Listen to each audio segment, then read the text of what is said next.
Hey everybody, and welcome back. Today we are going to be breaking down the main card for UFC Fight Night Vieira versus Tate. This fucking arm for this microphone has been driving me insane. It just keeps, I've got the fucking, you got to crank these, it's hard to see it from this angle, but there's these little things that you have to twist on the side.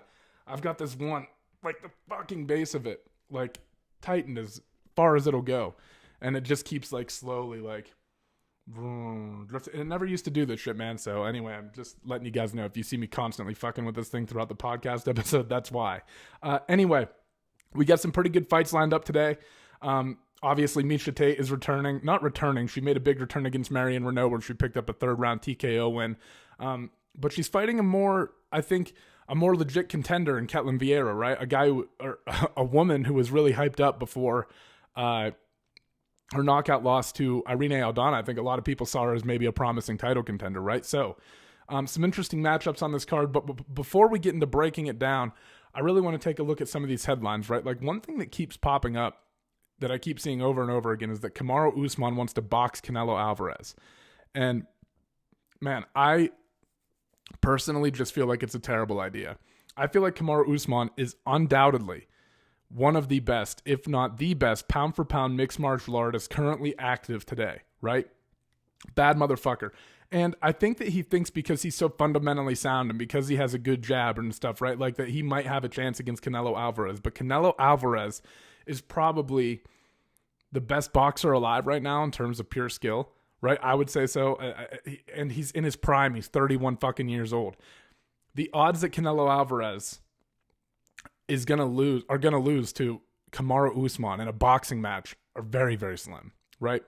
And I know that Kamaru has some power and stuff, but when you watch him, if he starts getting frustrated, if he starts getting tagged with stuff, his boxing technique will get a little bit sloppy. He'll start winging some shots once in a while and stuff like that. And when you're in a pure boxing match and you start getting touched up, that kind of shit isn't going to fly. I think that he could land on Canelo. I think he could maybe use his size and apply some pressure against Canelo. But overall, he's not going to be able to string combinations. He's not going to be able to keep up with the footwork. He's not going to be able to keep up with all the slipping and stuff that he has to do in order to stay alive in a fight like that. It's a different animal, man, and I don't think you fuck around with boxing. I think the best option for Kamaru Usman right now is to just stay in your fucking lane. I understand that it's a lot of money.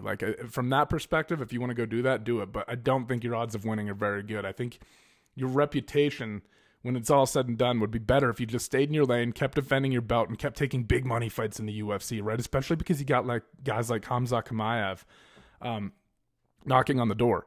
And speaking of him, that's kind of how I want to transition into this next topic that I want to cover.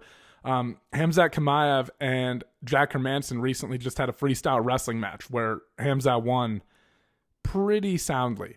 As early on, he lands a couple takedowns early on, gets up on points, and Hermansson does manage to get to double unders, and the match kind of slows down as it moves on and gets a takedown of his own. But even when he got the takedown, the movement of Khamzat Chimaev allowed him to get up on top. And all right, some background on this. Jack Hermansson is a Greco-Roman national champion, right? He started wrestling Greco-Roman style when he was 9 years old. So he's a very competent wrestler. And, when you see Khamzat go out and just blow through him and take him down immediately like he did, you can't help but think, if this is an MMA fight, right? This is why Khamzat's so successful. Because even in a pure wrestling match where Jack Hermansson, who is very competent, is obviously a very high-level wrestler, right? When they're in a match like this, Khamzat was still able to implement that early on. And when you start combining that with ground and pound, which he's very good at and stuff like that, that's what makes him so dangerous, right? So in a pure wrestling match against a guy who definitely knows what the fuck is going on in Jack Hermansson, he blew right through him immediately. Now, if that's a fight, it leaves you with the impression that, he could do that in a fight. And Jack Hermansson fights at middleweight, and Khamzat's been fighting most of his fights at welterweight at 170, right? So, and Jack Hermansson's also ranked number 6 in the world, right? A very competent grappler, very dangerous. But you just got to see, the skill level and especially the initial burst. And also, guys, I think it's important. The match got pretty close, and I'm thinking of Gerald Mearshart for some reason because Chimaev knocked him out. But Jack Hermansson, as I said, as the match wore on, he was able to find a little bit more success. But man, a wrestling match between two guys like that, wrestling is incredibly difficult, right? And it's pretty incredible how you can watch a guy in MMA kind of use his wrestling and blitz through people. But then when you watch two high-level wrestlers actually go at it in a wrestling match, wrestling's very difficult, man, and to get an advantage over your opponent is hard, right? So for Chimaev to do that and do it so quickly, right? And like I said, not that Hermansson didn't find success later, but this is a wrestling match. It's not a fight, right? Like, I think that I wish I could express to you guys like how difficult it is for Chimaev to land a takedown like he did against Hermansson early on in that fight, like early on in that wrestling match. Like, it's so much harder for him to pull that off in an actual wrestling match than it is MMA, right? And also, when you change like rule sets in fighting and stuff in combat sports, like one of my favorite examples is if you watch Gordon Ryan grapple against Pat Downey in a jiu-jitsu match. Like I think jiu-jitsu is like a little bit more pure grappling because you can go to your back and it's not over. Like, there's still a fight when it gets to the ground and you're on your back, right? Anyway, Gordon Ryan beats Pat Downey probably every single time they have a match, right? But when they did a wrestling match and Downey ragdolled him, man. Ragdolled Gordon Ryan. You know, you see what I'm saying? Like, wrestling is very difficult. So if you get two high-level wrestlers that are going at it, it's going to be much harder for Khamzat to get a takedown on him than it is in an MMA fight against most guys who don't have that background and who are preparing for other elements of the fight, like the kicks and the punches and all that shit, right? Like, it's gonna when you see Chimaev go in against a guy like Hermansson, who, like I said, Greco-Roman national champion in Sweden, right? When he goes and blitzes him immediately like that in the opening of a wrestling match, you get to see why it's so scary in a fight. Because if he can do that in a wrestling match against a very good wrestler early on, what's he going to do to high-level guys in MMA? And I'm not even fucking around, like Israel Adesanya. What's Adesanya going to do to stop that shit early on in a fight? Fuck, man. Also, unpopular opinion, I think Khamzat Chimaev has a better chance to beat Israel Adesanya than he does Kamaru Usman, because Usman has a very strong wrestling base and he fights behind a jab, right? And his strikes are a little bit more fundamental. Like, I think that, man, I think Chimaev has a better chance of beating someone like Adesanya, because if he gets him down early, it's going to be so smothering and so suffocating for Adesanya. He's not going to be able to keep up with that, right? Man, when you look at him, the more I watch him, and like I said, watching him compete in a wrestling match and seeing the ease that he took Hermansson down with early on, it makes you scared for guys in MMA who don't have that level of wrestling. He's a scary motherfucker, dude. All right. Let's move on to breaking this main card down. So the first fight on the card is going to be a bantamweight bout between Davey Grant and Adrian Yanez. Now, Davey Grant, 13-5, right? Plus 245 underdog in this. I think that's kind of bullshit, man. I think the odds on these two first fights that are opening up the main card are kind of fucked. Now, Adrian Yanez is a very talented kickboxer, Muay Thai, whatever, right? Like, he's obviously ahead of a lot of the guys that he fights. He's also willing to take a shot, right? Like, he eats a lot of shots in his fights. Like, if you look at even back in his LFA fight against Estrada, right? He's eating shots in that, but he's just more. He's more precise and more fluid in the striking department than his opponents, right? But he doesn't always stay defensively sound in the exchanges. But his offense is so slick and so, so fast. He's so, like I said, his technique is really sharp that it doesn't really matter because he overwhelms his opponent most of the time. In a fight against a guy like Davey, and another thing, Adrian Yanez, he's a black belt in jiu-jitsu, right? But we really haven't seen anyone test him or put him on his back.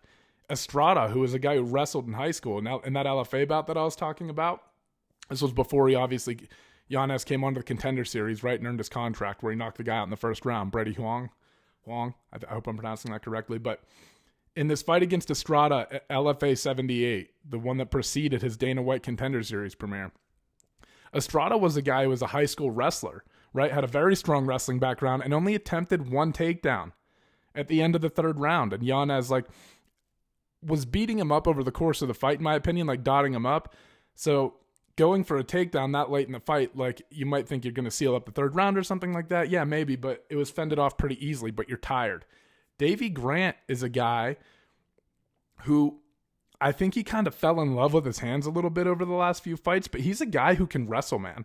And, you see him get on top of, like, Chito Vera ended up beating him up over the course of the fight when they rematched. Like, Davey Grant beat Chito Vera back in, like, 2016, I believe.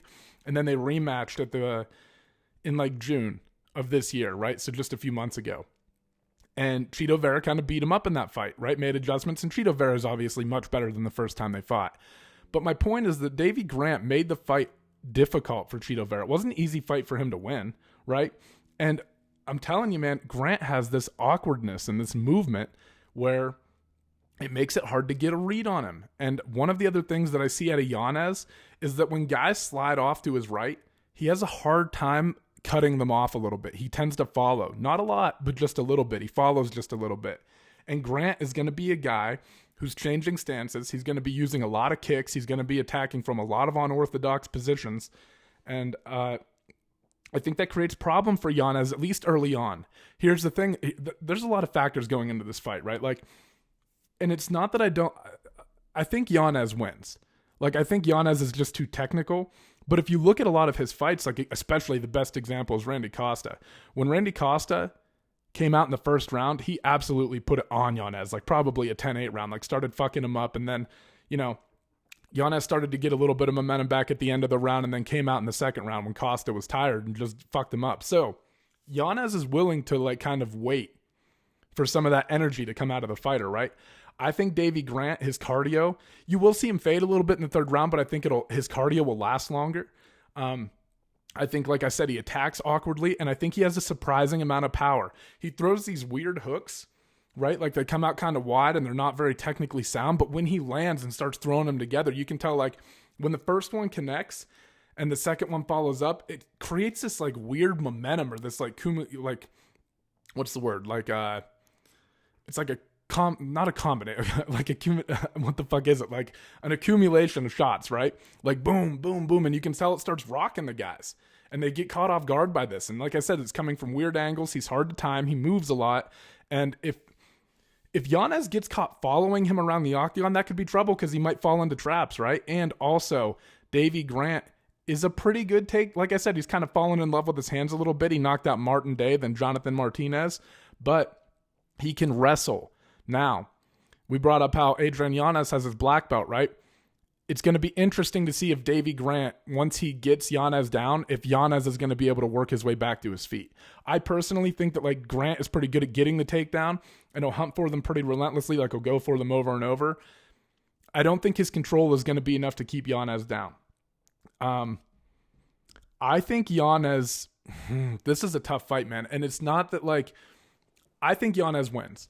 Like I said, I think he kind of just waits out the storm a little bit, waits for some of the gas to pour. He's going to be landing shots of his own too, right? Like I think that Davey Grant is one of those guys who's going to leave a lot of openings for Yanez to capitalize on because he swings so wild. And like I said, the fact that Yanez is willing to sit down in the pocket and trade probably gives him an advantage in this. The fact that he's a black belt is going to probably allow him to get back to his feet, even though you haven't seen a lot of the groundwork from Yanez. Oh, and what I wanted to bring up from the Estrada fight is I think maybe when guys get in there against him, they realize that the takedown opportunities aren't there as abundantly as they thought they were going to be, right? So it might be one of those situations where you get in there with him and you're like, fuck, I really don't want to shoot on him. You can just feel that it's a bad idea, right? So I'm taking Yanez. I think he's too technical. I think he's going to be able to apply pressure on Davey Grant, keep him on the back foot, things he has to watch out for. Don't get caught following. Don't get caught up in the chaos of Davey Grant. Keep an eye out for the takedowns. If he does those things and just stays calm, I think that he might lose the first round and Davey Grant will look good. But I think if he settles in and really starts looking to counter Davey Grant, the opportunities will be there. And I think I think he wins, but I just think that the odds, Davey Grant at plus 245, to me, that's outrageous. I think Davey Grant is actually a really good fighter. He's dangerous. He's unorthodox. And I think he gives Yanez trouble. I think Yanez wins the fight. He's technical. I think he kind of waits for that storm to come and for, Davey, he kind of waits to pick up on some patterns and start landing some offense of his own. But Davey Grant, in my opinion, is a live dog in this fight, and he's worth throwing a little bit of money on just because it's fighting. And what are the I don't know the implied odds, but what is it, like 19% at plus 250 or something like that? You can't tell me Davey Grant only has a 15% chance of winning this fight or whatever the fuck it comes out to. I just think his odds are way better than that. I think that he presents a lot of problems, and I think you're going to see that. And I think Yanez is going to have to make a lot of adjustments in this fight in order to win, but I do think he picks it up. I could see him knocking him out in the second or third round. But like I said, I'm not betting on Yanez. I'm not that confident in this. I think that Davey Grant is a much more challenging problem for him than the odds are indicating. All right, moving on. Next, we have number 5 ranked Joanne Wood, not Calderwood, right? This is I was going through like ESPN and MMA Junkie and all that stuff, getting ready for the fights, right? And it kept popping up. It said Joanne Wood, and I thought it was a typo. Turns out Joanne Calderwood got married during her training camp, and her last name changed from Calderwood to Wood. Pretty fucking. It led to a lot of confusion for me, but I was just watching the press conference and stuff, and apparently she booked her wedding, and then like a week later got a call from the UFC for the fight. So, recently married, last name changed from Calderwood to Wood. She's ranked number 5 in the world. And this is an even more ridiculous one to me, guys. Plus 290 underdog against Taila Santos. Now, Taila Santos is very talented, right? Her last 3 opponents, though, Roxanne Modafferi, Jillian Robertson, Molly McCann. All solid opponents. Roxanne obviously ranked the highest out of those. But guys, Roxanne Modafferi is good. Don't get me wrong. I love Roxanne. But she's not, to me, she doesn't win a fight against Joanne Calderwood, right? And what you really got to see is like Taila Santos, what you get to see in a lot of her fights is that she's a very explosive striker. I think she gets a little bit sloppy with her left hand. She kind of swipes with it sometimes, as opposed to like, you know what I mean? Like there's like a loopiness to it. But otherwise, her punch, she has a very good jab. Her punches come straight down the pipe.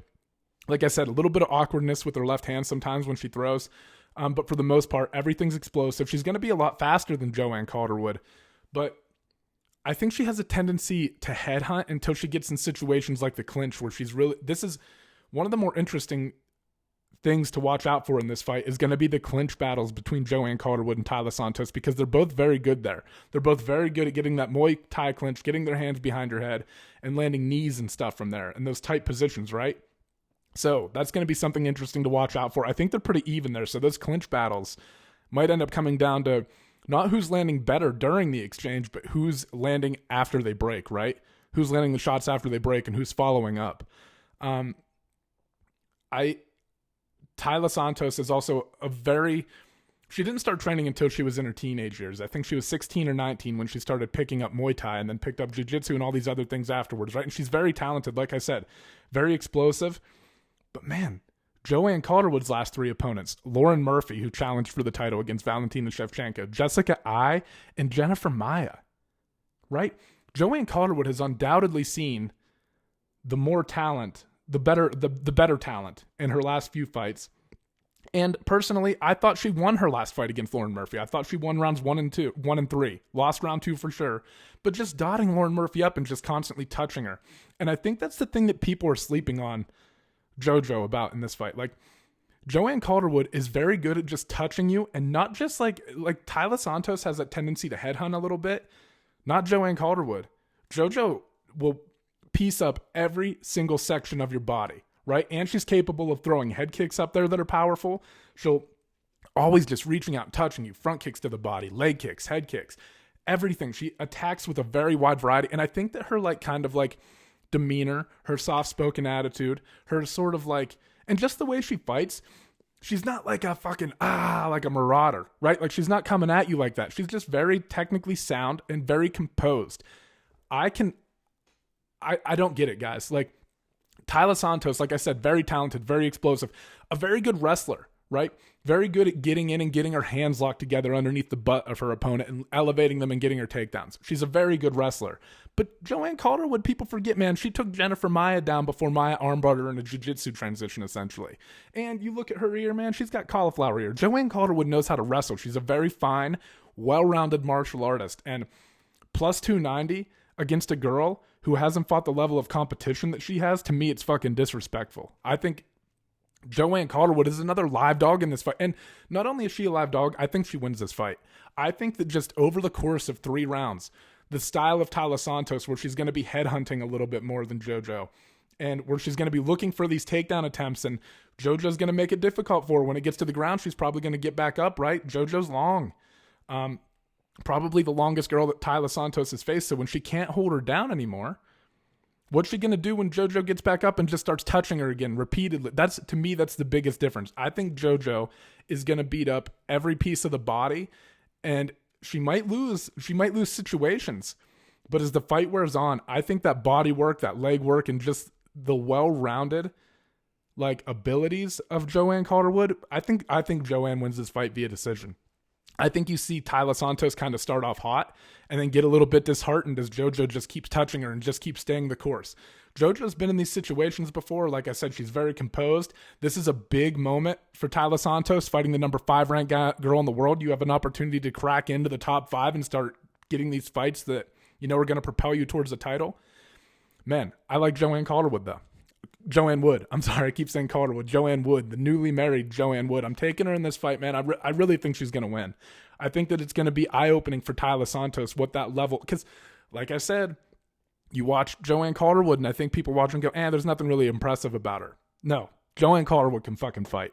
And I think that even if she does lose this fight, which is a possibility, I don't want to discount Taila Santos, right? She's a very legit she's very legit as well. I have in my notes, very well-rounded, does almost everything well. It's just when you get to that level and somebody's just consistently touching you, even though you're cracking them with your best stuff, and they just keep coming and just keep coming, and just it's volume, and it might not be hurting a lot at first, but by the third round, those strikes start to matter. So I'm taking Joanne Wood in this fight. I like the underdog. All right, the next bout is a bantamweight bout, 135 pounds between Rani Yahya and Kang. For me, this, the odds on this one are pretty close. Rani Yahya's at plus 100. I'm not trying to make this a betting thing. I'm just sometimes I look at the odds, and this is one of those fights that I look at the odds and I don't really know what the odds makers are thinking. Rani Yahya is a plus 100 slight underdog right now against Kang. Rani Yahya, though, is a guy who he really has to get on top and secure a submission, right? Or just get on top of a guy. And his best chance of securing a submission are going to be early on from the top position while they're dry. Kang is a guy who is a really good wrestler, and I think he's going to have a huge advantage over Rani Yahya on the feet. I think his jab's a little bit more smooth. He's more explosive. He's going to get in and out of the exchanges a lot cleaner, and I cannot emphasize this enough. In a mixed martial arts bout, it is imperative to get on top. You see great jiu-jitsu players get on their back against guys who aren't as talented as them, and then they struggle from that position because it's hard to be on the bottom in a fight because it's more than just grabbing your opponent and trying to sweep them and set. When there's a threat of getting hit in the mouth as you're going through these transitions and stuff that you normally get away with, and even in any sort of grappling situation in jiu-jitsu, it's much more difficult to get to your feet. That's why you always hear guys like Bisping, and he's 100% right, say 2 or 3 submission attempts. If they don't work, time to get your feet to the hips, kick the opponent off, and get back up. And he's 100% right. Kang, in my opinion, is a better wrestler than Rani Yahya. His timing on his level changes, just everything that he does is gonna. And even if Rani Yahya gets him to the ground, I think that Kang is going to be able to scramble and it's imperative to get on top in a fight. And I think Kang is going to be leagues better. And he's not even that great on the feet. Leagues better than Rani Yahya on the feet. And I think that Kang is going to have a much better chance of getting on top during the scrambling or during the grappling transitions than Rani Yahya is. I think Kang wins this fight, man. I don't think he submits Rani Yahya, but I just think the wrestling, it's super important, especially when you got a guy like Rani Yahya who strictly relies on his jiu-jitsu. So, man, I'm taking Kang in this one. I think that he just, like I said, I think he gets on top. I think he holds position. And I think that even when you see Rani Yahya get into advantageous positions, Kang is going to be able to scramble to get out of them, right? And as you're hunting for those submissions, when that's your only method of victory, it's tough to win a fight against a pretty well-rounded guy who can wrestle. So I got Kang in this one. Next fight, welterweight bout that I'm super excited for. Sean Brady fighting out of Philadelphia against Michael Chiesa. 2 great grapplers, right? You look at Michael Chiesa. Michael Chiesa is a guy, man, who is an incredibly gifted grappler. But again, kind of like we were talking about in the last fight, particularly when he gets on top. He's a better wrestler, and he can find submissions from the top position. But if you look at his most recent fight against Vicente Luque, got kicked in the leg, and you could tell it bothered him. Immediately shoots a takedown, gets it all great, right? Controlling Vicente Luque, takes his back. But when he gets into these jiu-jitsu situations, he makes crucial mistakes, right? That lead to him losing control, and he's also susceptible to getting submitted, right? Anthony Pettis tapped him out. Kevin Lee tapped him out. Vicente Luque tapped him out. So despite the fact that he's a very good wrestler and a very good grappler, he has holes in his games where if he gets into he's very good on top, right? Like I said, but when he gets into situations where he has to try a submission on a guy, like he submitted Carlos Condit, but that was from the top position. When he's on a guy's back, he's going to make mistakes. And when you look at Sean Brady, guys, Sean Brady is a bad motherfucker. Like if you break down his technique and just look at his technique, he's never sacrificing control. He is always controlling. He's always accounting for all the little details before he advances into the next position. He doesn't go for these like fucking bullshit submissions, right? He sets everything up beforehand. He accounts for everything. His level of control on the ground is excellent. And I think his hands are going to be a little bit better than Michael Chiesa's, right? I think there's some work to do in that department, but in particular, he has a very strong left hook. And he's just going to be better on the feet, I think. And I think that even if Chiesa gets a guy like Brady on top, there are levels to jiu-jitsu, guys, right? Like Jake Matthews is a black belt. When Sean Brady got him to the ground, he dominated him. It wasn't even really close. Like Jake Matthews couldn't even offer up any sort of offense. And you can tell that Brady's dense, he's big, he's strong. If he gets on top of you, he's not willingly just going to let you back up. Like you're going to have to really work to get back up. And when you see someone like Jake Matthews, who's a black belt in jiu-jitsu, get put on his back and can't do anything, you know that the motherfucker controlling him is legit. Sean Brady is very legit. He's got nasty submission setups from almost everywhere. And when he gets on top, you're probably not getting back up, right? And, like I said, I think the fact that he is a better striker than Chiesa is probably going to force shots out of Chiesa. And when they get into grappling exchanges, I just think Brady's better there. I think that if Chiesa takes him down, Brady's going to be able to take advantage of the fact that Chiesa's control sometimes is lacking. He allows a lot of scrambling to take place. I just think that Brady is going to always be able to win the grappling transitions and once again get up on top where it's important. And once he gets on top of Chiesa, I think you'll notice that Brady does a much better job of controlling those situations than Chiesa did when he was on top of him. Sean Brady's a bad motherfucker, man. 14-0. Minus 165 favorite in this fight, and I'm taking him in this one. I think he taps Chiesa out in the third round. I think it's going to take a while to get Chiesa there. Chiesa's going to be very well prepared. And it might take, whether it's stuffing takedowns or whether it's landing a shot on Chiesa, whatever it is, I just think that eventually this fight, just by the nature of these two, ends up on the ground at some point. And when it gets there, if Brady's on bottom, he's going to be able to reverse and get on top more easily than Chiesa will. And if Brady's on top, I don't think Chiesa's getting out from underneath him, man. Maybe in a couple scrambles, like maybe once or twice, but over the course of the fight, I think this is a difficult fight for Michael Chiesa, right? He's going up against a very strong grappler. And like I said, a guy who is a bad mother. His level of control and shit, man, you know what I mean? But I just think Sean Brady's too much for him on the ground. I really think that. I think that there are guys that when you look at their technique, you go, oh, fucking Sean Brady's one of those guys. So I got Sean Brady, third round submission of some sort, right? Maybe an arm triangle, something similar to that, something from the top position. I think Brady also is one of those guys who realizes in a fight how important it is to get. You saw in the Jake Matthews fight, he got dropped and immediately, like Matthews got on top of him, he immediately reversed position and got on top. He's a guy who understands the importance of being on top too. So both of these guys do. I just think Brady will be better at getting there. All right, main event, Ketlen Vieira versus Miesha Tate. This is an interesting one. But again, I think that this fight kind of boils down to like the same as the last one. Ketlen Vieira is she's very powerful, right? And if you see like her fight against Sijara Eubanks, she's willing to go in there and get in a firefight, man. Like she'll go in there and fucking swing. She punches hard. Again, there's not like the crispness to the technique. Like she strings it together and she's powerful and stuff like that. But I'm talking about like just in terms of pure like striking technique, like if you watch Sijara Eubanks in that, in my opinion, like there's a little bit more fluidity to the way she throws strikes. Not that she was more successful. Ketlen Vieira did a way better job controlling the range, the distance, all that stuff, right? But in terms of actually throwing the strike with the proper technique, like Sijara Eubanks, I think had better technique.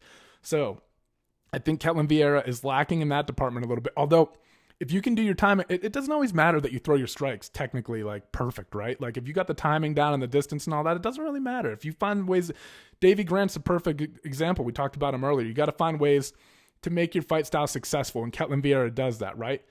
Her most recent bout was a loss to Yana Kunitskaya, which personally I thought she won that fight.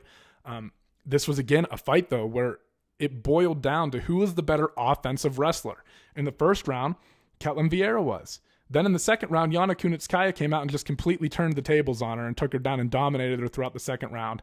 And then the third round, Ketlen Vieira like took Yana Kunitskaya down, ended up on her back, couldn't really do anything with it, although she controlled her for most of the fight. But then Kunitskaya got on top and landed some shots that I think maybe won the judges over. I wasn't too upset with it going to Kunitskaya. I didn't think it was like, but I just thought that based on the amount of time that Ketlen Vieira controlled Kunitskaya on the ground, that maybe it would be, you know, maybe they would lean in favor of her.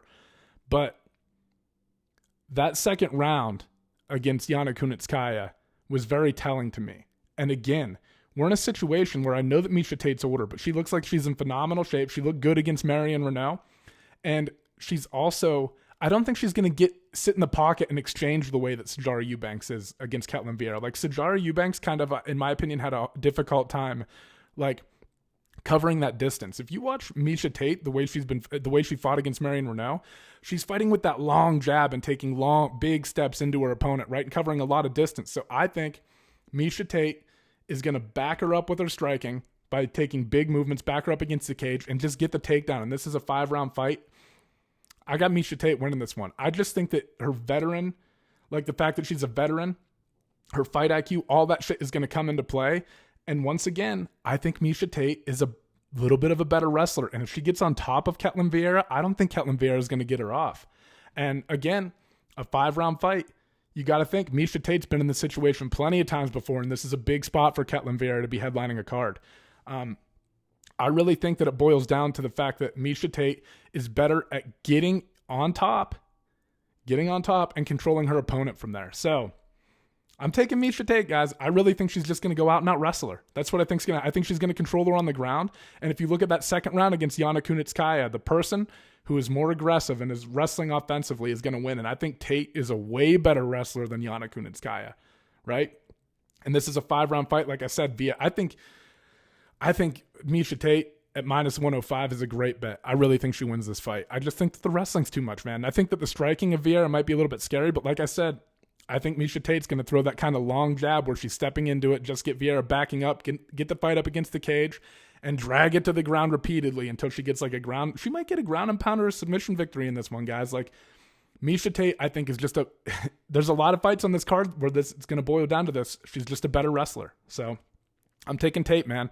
Neither of their striking is uber impressive to me. I think if they got into like a striking war, Ketlen Vieira probably wins. She's more powerful. Like I said, I think she does understand range and distance well. Miesha Tate striking, I think, is a little bit sloppy. But when she gets to the ground, man, she can wrestle. She can wrestle, and she understands the importance of maintaining that position. So I think she's going to go out and take it to Ketlen Vieira tonight. I think it's going to be a big night for Miesha Tate. So my laptop's on 1%. I didn't even notice. So let's wrap this. Let's go through and recap the picks real quick. I got Adrian Yanez, but Davey Grant is a live dog. JoJo Wood beating Taila Santos. Kang beats Rani Yahya because of the wrestling. Sean Brady beats Michael Chiesa because of the control. I think he's got better control. And Miesha Tate, once again, a better wrestler than Ketlen Vieira. I think she gets it to the ground and finds a way to win. Thank you guys so much for tuning in. I greatly appreciate it. If you guys enjoyed the content, hit the subscribe button, all that good shit, right? Like, comment, all that good stuff. Let me know what you think of the fights, who you think's going to win, and I will catch you guys later. Bye-bye.